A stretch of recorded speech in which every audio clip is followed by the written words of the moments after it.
మరి లెసన్ దోహే అయింది కదా. ఇప్పుడు వెనక పేజ్ తిప్పినట్టయితే మౌఖిక్ ఖేల్ ఇచ్చారు. మౌఖిక్ ఖేల్లో ఏంటి చూడండి. ఇక్కడ పిల్లలు రౌండ్గా నుంచుని ఏం మాట్లాడుకుంటున్నారు. ఇక్కడ మేరా పితాజీ అధ్యాపక్ హై, ఆప్కా పితాజీ కా క్యా కామ్ కర్తే హై. అయితే మా నాన్నగారు అది మాస్టరు, టీచర్ అనమాట. మరి మీ యొక్క మరి ఫాదర్ ఏం చేస్తారు అని అడుగుతున్నారన్నమాట.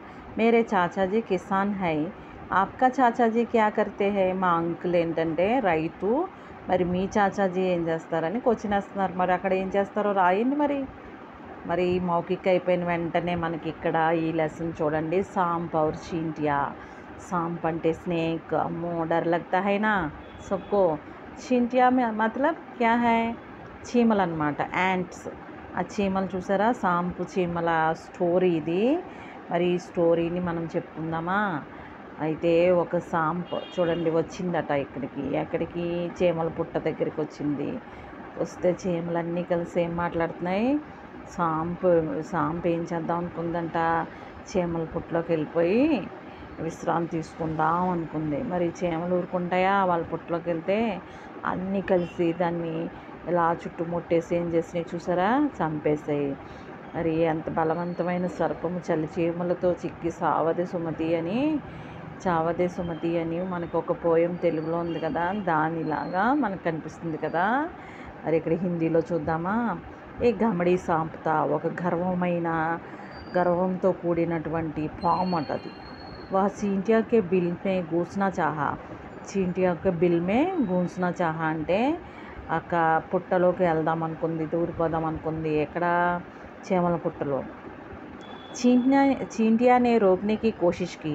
చీంటియాలు ఆపాలని చాలా ట్రై చేసింది అంట. వెళ్ళొద్దని అక్కడ చూడండి పిక్చర్లో కనిపిస్తున్నట్టు ఆపడానికి ట్రై చేసింది. కానీ చీంటియాకు రోక్నేకి కోషిష్కి సాంప్నే చీంటియా పర్ హామ్లా కియా. కానీ దండయాత్ర చేసి, హామ్లా అంటే ఏంటి, దండయాత్ర అన్నమాట.